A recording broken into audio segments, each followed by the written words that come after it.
अस्सलामुअलैकुम, खुशामदीद। अस्सलाम वालेकुम, क्या हाल है? उम्मीद है खैरियत से होंगे। अल्लाह पाक हम सबको अपने हिफ्ज़-ओ-अमान में रखे। आज की हमारी जो वीडियो है वो एनईडी के पास्ट पेपर से रिलेट है। 2004 के सवालात इसके अंदर हम सॉल्व करेंगे और इससे पहले 2001 से 2003 तक का हमने किया हुआ, उसका लिंक इसी वीडियो के डिस्क्रिप्शन में ऐड कर दिया है, तो आप वो वीडियोज़ भी देख सकते हो। तो स्टार्ट करते हैं। सबसे पहला सवाल, the total number of covalent bond in 4.5 gram of water is. तो पिछले 3 सालों में 2001, 2002, 2003 में भी इस तरह के न्यूमेरिकल का सवाल आया और हर बार मैंने मना किया है कि आपने कोई mole is equal to mass upon molar mass वाला फ़ॉर्मूला नहीं लगाना है। आपने रिलेशन से काम करना है, रिलेशन को समझना है। अगर उस रिलेशन को अगर आप नहीं समझ पाओगे तो ये वाला न्यूमेरिकल तो कतई आप नहीं कर सकते हो।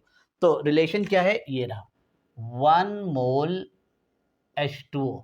1 मोल के अंदर कितने ग्राम होते हैं? 18 ग्राम H2O के होते हैं। और 1 मोल के अंदर कितने नंबर ऑफ मॉलिक्यूल होते हैं? तो 6.02 इंटू 10 की पावर 23, ये हो गया। अब आपसे इस सवाल के अंदर पूछ रहा है कि 4.5 ग्राम के अंदर कितने कोवेलेंट बॉन्ड होंगे। तो सबसे पहले ये देखिए, वाटर वाटर के बारे में बात कर रहा है, तो ऑक्सीजन, एक हाइड्रोजन इधर, एक हाइड्रोजन इधर। एक वाटर के मॉलिक्यूल के अंदर कितने कोवेलेंट बॉन्ड होते हैं? तो ये देखिए, एक कोवेलेंट बॉन्ड इधर, एक इधर, यानी कि एक मॉलिक्यूल के अंदर ये 2 कोवेलेंट बॉन्ड होते हैं। 2 मॉलिक्यूल के अंदर कितने होंगे? तो 4 होने चाहिए। 3 में कितने होंगे? 6 होंगे। 4 में कितने होंगे? 8 होंगे। अगर टोटल मॉलिक्यूल अगर हमारे पास 100 है वाटर के, तो नंबर उसके अंदर कोवेलेंट बॉन्ड कितने होने चाहिए? 100 है तो 200 होने चाहिए, यानी कि दुगना होना चाहिए।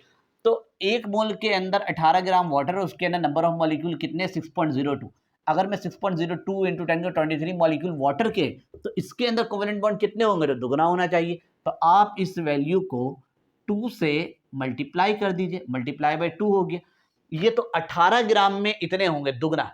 ठीक है, 18 ग्राम के अंदर कोवेलेंट बॉन्ड कितने होंगे, इसको इसके साथ मल्टीप्लाई करिए, निकल कर आ जाएगा। लेकिन वो हमसे 18 ग्राम के लिए थोड़ी पूछ रहा है, वो हमसे पूछ रहा है 4.5 ग्राम वाटर के अंदर कितने होंगे। तो आप इसको कुछ ऐसा सोचिए कि इसको आप लोग 4.5 बना दीजिए। तो देखिए, अगर मैं इसको 2 से डिवाइड करता हूँ, 18 को अगर मैं 2 से डिवाइड करूंगा तो 9 बनेगा, नहीं बन रहा है। 18 को अगर मैं 4 से डिवाइड कर दूं तो थोड़ा सा आप दिमाग चलाओगे तो यहाँ पर आपके पास आ जाएगा 4.5। ऐसा ही है ना। अगर आप इसको समझना चाहो तो यूँ देख लो, 2 के टेबल से काटिए, 2 2 ज़ा 4 और 2 9 ज़ा 18। अब 2 1 ज़ा 2, 4 का आधा कितना होता है? सॉरी, 9 का आधा, 9 का आधा 4.5 होता है, तो निकल कर आ जाएगा। इसका मतलब मैं इसको 4 से डिवाइड करूँगा तो ये कितना बन जाएगा? 4.5 ग्राम बन जाएगा। जब मैंने इसको 4 से डिवाइड किया तो इसको भी किससे करना पड़ेगा? 4 से डिवाइड करना पड़ेगा, इंटू 10 की पावर 23, यहाँ पे 2 और डिवाइड बाई ये 2 किसकी वजह से आया? कोवेलेंट बॉन्ड की वजह से। एक वाटर के मॉलिक्यूल के अंदर 2 कोवेलेंट बॉन्ड है। 4 से इसको क्यों डिवाइड कर रहे हैं यहाँ पर? क्योंकि यहाँ पर भी, बल्कि इसको तो ऊपर ही करना था, ये रहा 2 और 4 से हम इसने क्यों डिवाइड करे? क्योंकि यहाँ पे हमने 4 से किया, इसको भी 4 से किया। 2 1 ज़ा 2, 2 2 ज़ा 4। अब इसको डिवाइड कर दीजिए, यहाँ पे 2 1 ज़ा 2 और 2 3 ज़ा, पॉइंट वैसे ही रहेगा 0 1 और ये पूरा इसका आंसर हो गया। तो ये हुआ 3.01 इंटू 10 की पावर 23। किससे आंसर मैच कर रहा है? तो ये आंसर मैच कर रहा है डी से, 3.01 इंटू 10 की पावर 23। अगला सवाल आपसे पूछ रहा है Na2CO3 टन से रेड लिटमस ब्लू। अब ये लिटमस पेपर होता है। अब एसिड और बेस को मालूम करने के लिए फिनोस्फिलिन भी होता है और मिथाइल ऑरेंज भी होता है, यूनिवर्सल इंडिकेटर भी होता है और एक लिटमस पेपर भी होता है। तो लिटमस पेपर रेड जो होता है वो ब्लू में कन्वर्ट हो जाता है। ये पहचान होता है बेस का, जब किसी चीज के अंदर बेस ज्यादा स्ट्रांग हो जाए। ये कैसे होता है? Na2CO3 का लिटमस ब्लू क्यों हो जाता है? देखिए, Na2CO3 जब मैं इसको वाटर के अंदर ऐड करूंगा तो H2, अब इसका रिएक्शन होता है। तो किस तरह से होता है? Na 2 बार है, तब ये पूरा डिटेल तो यहाँ नहीं, यहाँ पे 2 मॉलिक्यूल ये H और OH और 2 मॉलिक्यूल ये वाटर के, ये प्लस ये माइनस, इधर प्लस माइनस, तो ये हमारे पास Na इसके साथ जाएगा, यानी कि NaOH बनेगा, 2NaOH। ठीक है, और H2CO3 ये सोडियम हाइड्रोक्साइड है, ये स्ट्रॉन्ग बेस है और ये हमारे पास वीक एसिड है। तो इसका जो pH है 7 से ऊपर चला जाएगा। 7 से ऊपर जाने का मतलब ये रहा, अगर pH जो है अगर 7 से ऊपर चले जाए तो वो बेसिक बन जाता है और 7 से नीचे हो जाए तो एसिडिक होता है। ठीक है, तो बेसिक में ये होता है जब लिटमस पेपर होता है, अगर सोल्यूशन बेसिक बन जाए तो वो आपका लिटमस पेपर को रेड को ब्लू में बदल देता है, और अगर 7 से नीचे हो जाए तो पूरा हमारे पास रेड में कन्वर्ट हो जाता है। तो भाई किस चीज़ की वो कह रहा है कि फॉर्मेशन किस चीज़ की होती है जो रेड जो लिटमस पेपर ब्लू में कन्वर्ट हो जाता है, स्ट्रॉन्ग बेस की होती है। पहला ऑप्शन सही हुआ। अगला वाला में क्या है, internal resistance to flow of liquid is called, definition है ये कि कोफिशिएंट ऑफ विस्कोसिटी। अभी कोफिशिएंट ऑफ विस्कोसिटी क्या है, एक अलग चीज़ है, अगर आप इसका पूरा विस्कोसिटी का टॉपिक देखना चाहो तो वहाँ पे कोफिशिएंट ऑफ विस्कोसिटी समझ में आ जाएगा। फिलहाल ये जो डेफिनेशन लिखा हुआ विस्कोसिटी का लिखा हुआ है, ठीक है, तो ये विस्कोसिटी यानी कि डी ऑप्शन सही होगा। इसके अलावा चौथा एमसीक्यूज आपसे पूछा जा रहा है, बिरास इज एन अलॉय ऑफ, बिरास किसका अलॉय होता है, तो ये सवाल रिपीट हुआ 2003 में ही आया था।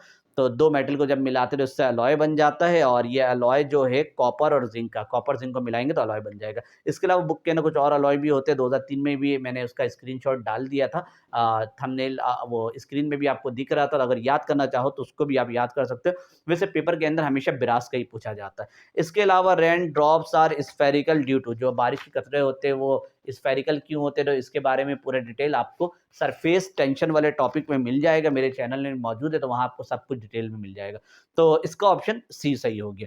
अगला है fluorine, chlorine, bromine, iodine, halogen family के बारे में बात कर रहा है, belong to the group of periodic table and they show similar in a properties due to, किसकी वजह से सिमिलर होता है, तो क्या उसकी डेंसिटी सिमिलर होती है, नहीं, साइज उसका सेम है, नहीं, साइज तो ऊपर से नीचे जाते हैं तो अलग अलग हो जाता है, बॉइलिंग पॉइंट भी सबका अलग होता है, इलेक्ट्रॉनिक कन्फिग्रेशन भी सेम नहीं होता है। आगे पढ़िए, अगर खाली इलेक्ट्रॉनिक कन्फिग्रेशन होता ना तो इसमें टिक नहीं लगाते। 2003 में भी यही पूछा था, इलेक्ट्रॉनिक कन्फिग्रेशन अलग, सबका इलेक्ट्रॉनिक कन्फिग्रेशन तो अलग हो, फ्लोरीन का एटॉमिक नंबर 9 होता है, उसका इलेक्ट्रॉनिक कन्फिग्रेशन अलग, क्लोरीन का अलग होगा।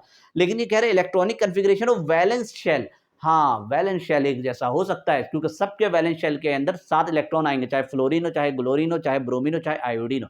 यानी जब इलेक्ट्रॉनिक कन्फिग्रेशन करोगे तो सबका इख्तिताम 7 में होगा, ठीक है। इलेक्ट्रॉनिक कन्फिग्रेशन एक जैसा नहीं है, आखिरी वाला जो हिस्सा वो एक जैसा होगा, इस चीज को याद रखिएगा। ये ना खाली इलेक्ट्रॉनिक कन्फिग्रेशन लगा हुआ, इलेक्ट्रॉनिक कन्फिग्रेशन में हम टिक लगा दी। 2003 के अंदर इलेक्ट्रॉनिक कन्फिग्रेशन अलग था, वैलेंस शेल ऑफ इलेक्ट्रॉन अलग था, तो हमने वैलेंस शेल वाले में टिक लगाया था, इलेक्ट्रॉनिक कन्फिग्रेशन में नहीं लगाया था। 2003 की वो वीडियो जाके देखिएगा तो आपको समझ में आ जाएगा। आगे है when any solid is change to gas without melting the process, तो 2003 में या प्रीवियस रिपीट हुआ सवाल है, जब कोई सॉलिड डायरेक्ट गैस में कन्वर्ट हो जाता है उस प्रोसेस को हम कहते हैं sublimation. Dipole moment of CO2 is 0, CO2 का dipole moment 0, it structure will be, तो भाई CO2 का ये स्ट्रक्चर होता है, कार्बन होता है, यहाँ पे डबल बॉन्ड ऑक्सीजन, यहाँ पे डबल बॉन्ड ऑक्सीजन, कोई लोन पेयर वगैरह, अगर लोन पेयर होता है तो इसको धक्का देता है, नीचे करता है, फिर कोई शेप बनता है, तो इसके अंदर कोई लोन पेयर नहीं है, जिसकी वजह से इसका जो आपको शेप नजर आता है लीनियर नजर आता है। बाकी डाइपोल मोमेंट इसका 0 बता रहा है, क्योंकि भाई जितना यहाँ से इसको खींच रहा है उतना यहाँ से इसको दोनों एक दूसरे को कैंसिल आउट कर दिया, जिसकी वजह से डाइपोल मोमेंट 0 है। Main constituent of petrol is, petrol का मेन कंस्टिट्यूएंट कौन है, तो ये तो आपके बुक वगैरह के अंदर रटा रटा है सवाल, इसमें कोई कॉन्सेप्ट नहीं है, ऑक्टेन होता है। Question 10, in exothermic reaction heat is, exothermic के अंदर क्या होता है, तो हीट रिलीज होता है, और एंडोथर्मिक में क्या होता है, हीट एब्जॉर्ब होता है। तो बहुत आसान सा सवाल आपसे पूछ लिया। अगला वाला है which of the following is more reactive element, सबसे ज्यादा रिएक्टिव एलिमेंट कौन सा है, तो प्रीवियस में मैंने बात की थी, फ्लोरीन पूरे पीरियोडिक टेबल के अंदर मोर रिएक्टिव एलिमेंट है, ये रहा, फ्लोरीन सबसे ज्यादा इलेक्ट्रोनेगेटिव एलिमेंट होता है, मोर इलेक्ट्रोनेगेटिव एलिमेंट। और अगर पूछा जाए सबसे लेस, अच्छा इसके इलेक्ट्रोनेगेटिविटी कितनी होती है, तो वो भी लिख लीजिएगा 4.0 या 4 इसकी इलेक्ट्रोनेगेटिविटी होती है, सबसे ज्यादा पीरियोडिक टेबल के अंदर इलेक्ट्रोनेगेटिव एलिमेंट यही है। अब इसके साथ ना कुछ इन्फॉर्मेशन और रख लीजिए, अगर मोर इलेक्ट्रोनेगेटिव एलिमेंट वो है तो सबसे कम इलेक्ट्रोनेगेटिव किसका होगा, जो सबसे लेस इलेक्ट्रोनेगेटिव होगा, तो वो होता है सीजियम, तो ये लिख लीजिए लेस इलेक्ट्रोनेगेटिव, ठीक है। और इसका जो इलेक्ट्रोनेगेटिविटी होती है सबसे यकीनन कमी होगा, तो इसका होता है 0.7। अगर पूछा जाए मोर इलेक्ट्रोपॉजिटिव एलिमेंट, तो जो इलेक्ट्रोपॉजिटिविटी वो प्रॉपर्टीज होती है जो अपना इलेक्ट्रॉन आसानी से दे दे, तो सबसे आसानी से सीजियम ही अपना इलेक्ट्रॉन, क्योंकि इलेक्ट्रॉनिक इसकी कम है, जो चाहेगा इसका इलेक्ट्रॉन ले सकते हैं, आसानी से अपना इलेक्ट्रॉन दे देगा, तो ये हो जाएगा मोर इलेक्ट्रो पॉजिटिव। और अगर कोई पूछ ले कि लेस इलेक्ट्रो पॉजिटिव, तो आप अंदाजा लगा लो कि फिर उसके हिसाब से इसी को बनना चाहिए कि लेस इलेक्ट्रो पॉजिटिव, क्योंकि ये अपना इलेक्ट्रॉन देता ही नहीं। इलेक्ट्रोनेगेटिव वो होता है जो इलेक्ट्रॉन किसी के खींचने की ताकत रखता है, और इलेक्ट्रो पॉजिटिव वो होता है जो आसानी से अपना इलेक्ट्रॉन दे सकता है। तो भाई मोर इलेक्ट्रोनेगेटिव किसी का इलेक्ट्रॉन खींच सकता है लेकिन अपना इलेक्ट्रॉन दे नहीं सकता है। ये लेस इलेक्ट्रोनेगेटिव इसलिए क्योंकि ये इसका किसी का इलेक्ट्रॉन खींच नहीं सकता, इसकी इलेक्ट्रॉनिटी बहुत कम होती है, इसकी इलेक्ट्रोपॉजिटिविटी बहुत ज़्यादा होती है, अपना इलेक्ट्रॉन आसानी से दे सकता है। तो ये आपका एमसीक्यूज नंबर 10 कौन सा हुआ ये, हाँ एमसीक्यूज नंबर 11 हमने देखा। आगे आते हैं एमसीक्यूज नंबर 12 की तरफ, थोड़ा सा सोल्यूशन है जो लिखना है लिखिए, फिर हम उस 12 करते हैं। एमसीक्यूज 12 में बोल रहा है कि what is the amount required to 1 molar NaOH to prepare 1 litre of a solution. Molarity वाला फॉर्मूला लगेगा। मोलैरिटी का फॉर्मूला ये है भाई, मोलैरिटी इज इक्वल टू, और 1 लीटर में पूछा है तो ऊपर लगा लो मोल लगा लो और नीचे लगा लो वॉल्यूम, ठीक है, इन DM³ या लीटर, कुछ भी लिख सकते हो क्योंकि मोलैरिटी का 2 फॉर्मूला होता है, 1000 वाला भी होता है। तो जब DM³ में पूछा जाए तो यही फॉर्मूला हम लगाते हैं, जब CM³ में पूछता है तो फिर वो एक अलग फॉर्मूला लग रहा होता है। तो मोलैरिटी कितना दिया हुआ है, 1 दिया हुआ है, ठीक है, मोल रहने दो यहाँ पर, वॉल्यूम इन DM³ कहो या लीटर कहो, अच्छा DM³ और लीटर एक ही चीज़ होता है, ये भी याद रखिएगा, DM³ एंड लीटर, ठीक है। इसी तरह से CM³ और ml एक चीज़ होता है। वॉल्यूम 1 दिया हुआ है तो इसको इधर भेज दीजिए, तो 1 1 जा 1 हो जाएगा। यहाँ रह गया मोल, मोल का फॉर्मूला क्या होता है, अच्छा इसको उधर भेज दिया तो ये तो खत्म हो गया, मास अपॉन मोलर मास होता है, ठीक है। सवाल किसके लिए बनाया गया, NaOH का। NaOH का मोलर मास कितना होगा, मास, ठीक है, ये 40 होगा, इसको इधर भेज दीजिएगा तो ये हमारे पास आ जाएगा 40 ग्राम, और मास यानी कि इतना अमाउंट चाहिए होगा उसको तैयार करने के लिए, तो 40 ग्राम ए आंसर सही हो गया।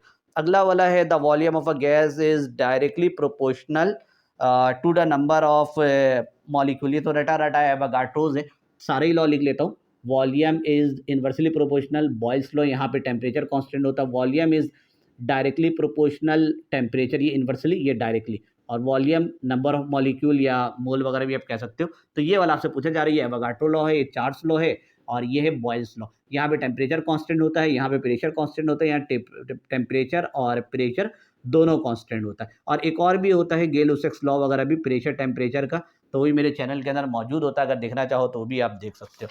आते हैं एमसीक्यूज नंबर 14 में, आपसे पूछ रहा है कि the formula of xylene is, xylene का फॉर्मूला क्या होता है, तो ये टॉलिन का कज़न होता है। सबसे पहले तो बेंजीन देख लीजिए, बेंजीन होता है C6H6, ऐसा ही है, ये बेंजीन है। अब टॉलिन बनाने के लिए, अच्छा सब तरफ क्या होगा, एक एक हाइड्रोजन होता ही है, ठीक है, मैं वैसे लिखना नहीं चाहिए लेकिन आपको ऐसी वक्ती तौर के लिए लिख रहा हूँ क्योंकि हर जगह CH होता है। तब इसी में से एक हाइड्रोजन को जब निकाल देते हो आप, अगर एक हाइड्रोजन निकाल दो और अगर ऊपर CH3 लगा दो हाइड्रोजन को निकाल कर, तो वो बन जाता है टॉलिन, इसको हम कहते हैं टॉलिन। अगर को मुझे टॉलिन का फॉर्मूला क्या है, तो भाई C6H5, क्योंकि एक हाइड्रोजन तो निकल गया और उसके साथ क्या है यहाँ पर CH3, ये टॉलिन। ज़ाइलीन में क्या होता है, एक हाइड्रोजन के बजाय 2 हाइड्रोजन निकालते हो, एक हाइड्रोजन तो निकलेगा, अब आपकी मर्जी, यहाँ से निकालो, यहाँ से निकालो, यहाँ से किसी भी एक पॉइंट से निकाल सकते हो। अब यहाँ से निकालोगे तो ऑर्थो पैरा मेटा ज़ाइलीन होता है, लेकिन अभी वो ज़ाइलीन का सिर्फ जनरल फॉर्मूला पूछ रहा है। तो आपको 2 हाइड्रोजन निकालना है, 4 को रहने देना, इसको रहने दीजिए, इसको रहने दीजिए, इसको भी रहने दीजिए और इसको भी रहने दीजिए। एक इधर से निकला, इधर निकाल कर CH3 और इसको भी निकाल कर CH3, कोई सा भी निकाल सकते हैं 2। अब अगर मैं पूछूं टोटल कितना है, तो कार्बन अब भी यहाँ पे C6, हाइड्रोजन कितना है, 1 2 3 4 C6H4, और CH3 कितनी बार आएगी, अब की बार 2 बार आएगी। असल में इसको ज़ाइलीन बोलते हैं, आपकी बुक के अंदर भी डिटेल में मौजूद होता है। तो फॉर्मूला देखिए किससे मैच कर रहा है, C6H4 और CH3 के नीचे 2। MCQ number 15, the lowest energy level which of electron can have, सबसे लोवेस्ट एनर्जी लेवल कौन सा होता है, तो भाई सबसे छोटा जो एनर्जी लेवल होता है वो K होता है। ऑर्बिट का आगाज ही होता है, शेल का आगाज होता है, एनर्जी लेवल का आगाज होता है, तीनों एक ही चीज़ है, orbit shell energy level. Orbital एक अलग चीज़ होता है। तो K से स्टार्ट होता है, उसके बाद L होता है, उसके बाद M होता है, A से स्टार्ट नहीं होता, कुछ बच्चे इस पर भी कंफ्यूज होते थे, तो उसका भी डिटेल होता है। A का वजह क्या है कि A से क्यों नहीं स्टार्ट किया, बच्चे बाज़ अगर सवाल पूछते तो सर A से स्टार्ट कर देता, ABCD, ये काम नील बहन ने किया, क्या उसको ABCD नहीं आता, क्या उसने सिर्फ अल्फ़ाबेट K से याद कर रहा है, ये जवाब नहीं होता है। फिलहाल उस जवाब की तरफ हम नहीं जाएंगे, लेकिन शेल का आगाज़ K से होता है। तो K जो है सबसे कम एनर्जी लेवल होता है, फिर उसके बाद इसका एनर्जी लेवल ज़्यादा होता है, उसके बाद इसका एनर्जी लेवल ज़्यादा होता है। तो लोवेस्ट एनर्जी लेवल K का होगा, ऑप्शन A सही हो जाएगा। गामा रेज हैव, 2002 में या 3 में सवाल रिपीट हुआ है, गामा रेज जिसका कोई चार्ज भी नहीं होता है और कोई मास भी नहीं होता है, तो इसका आंसर बी ठीक हो रहा है। Cathode rays confirm the presence of particle of an atom, cathode rays ने क्या कन्फर्म किया था, तो रटा रटाया 9 क्लास के बुक के अंदर ये होता है, 9 में भी है, फर्स्ट ईयर में भी है। इलेक्ट्रॉन के कन्फर्मेशन दे रहा होता है, कैथोड रेस इलेक्ट्रॉन वगैरह से ताल्लुक रखता है। अगला है which of the following question is used to for the conversion of mass into energy. Mass को जब एनर्जी में कन्वर्ट करते हैं तो आइंस्टाइन का मशहूर formula E is equal to mc²। इस फॉर्मूले से हमें पता चल जाता है कि जब मास एनर्जी में कन्वर्ट होता है तो मास की वैल्यू यहाँ रखोगे, c की वैल्यू होती है 3 × 10⁸ वेलोसिटी ऑफ लाइट, आपको उसके एनर्जी निकल कर आ जाएगा कितना मास एनर्जी में कन्वर्ट हुआ।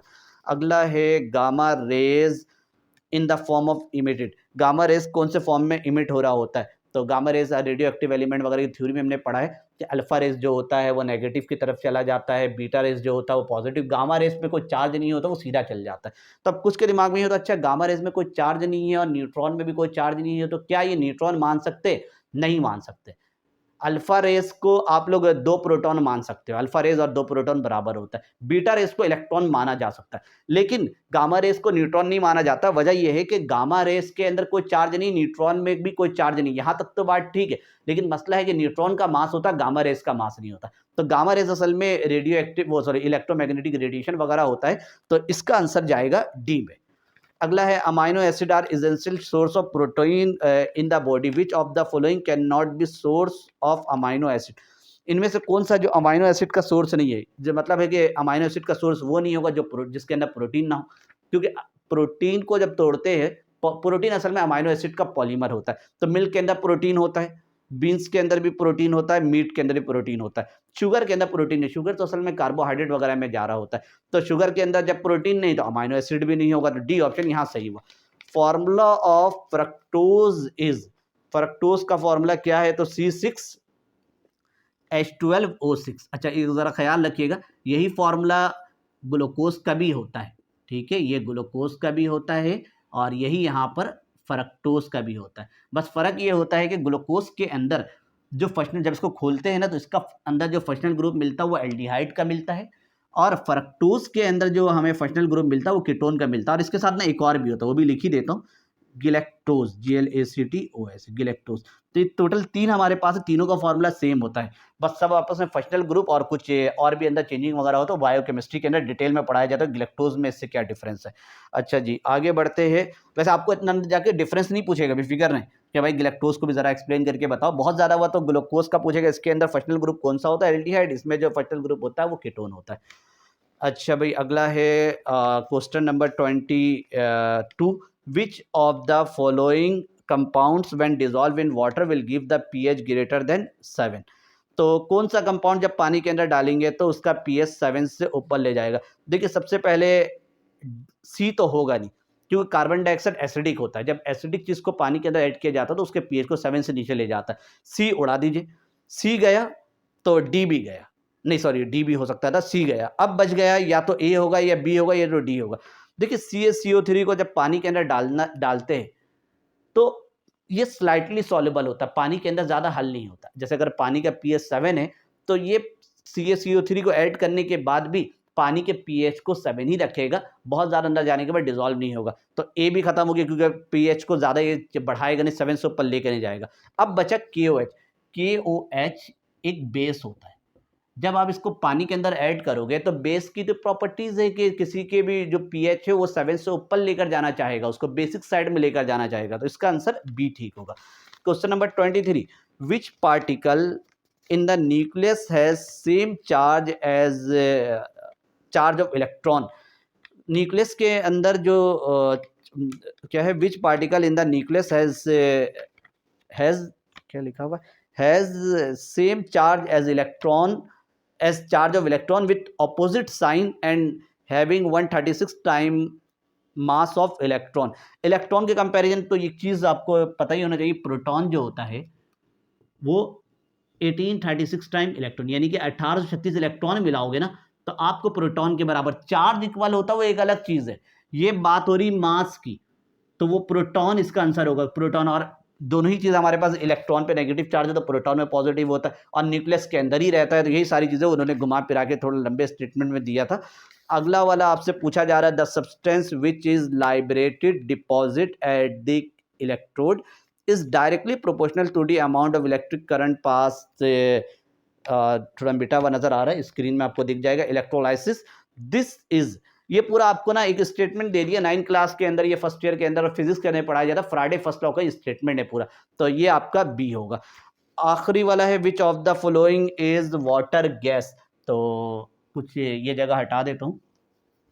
वाटर गैस ये पहले भी याद किया हुआ है। वाटर गैस जो होता है कार्बन मोनोऑक्साइड और हाइड्रोजन गैस, पुराने बुक में होता था, लेकिन अब भी आपको इसके बारे में इंफॉर्मेशन होना चाहिए, क्योंकि पाकिस्तान के अंदर मुख्तलिफ बोर्ड के अंदर आज भी एग्जिस्ट कर रहा होता है। कार्बन मोनोऑक्साइड और हाइड्रोजन गैस, इन दोनों के मजमूए को हम कहते हैं वाटर गैस। लिख देता हूँ। अच्छा, इसके साथ ना कुछ इन्फॉर्मेशन और भी लिख देता हूँ। एक होता है हमारे पास कार्बोजन गैस, ठीक है, वो कौन है? CO2 प्लस का O2, ठीक है, ये होता है कार्बोजन गैस, क्योंकि पाकिस्तान के अंदर मुख्तलिफ गैस, मुख्तलिफ बुक के अंदर, बोर्ड के अंदर ये होता है।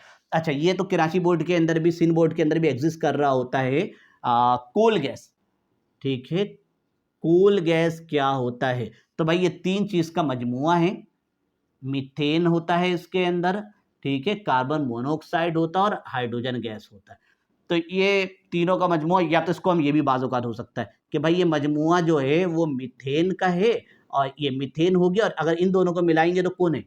अच्छा, ये वाटर गैस पूरा लिख दूं, तो ये वाटर गैस। तो आप जरा तीनों ही याद रख लीजिएगा।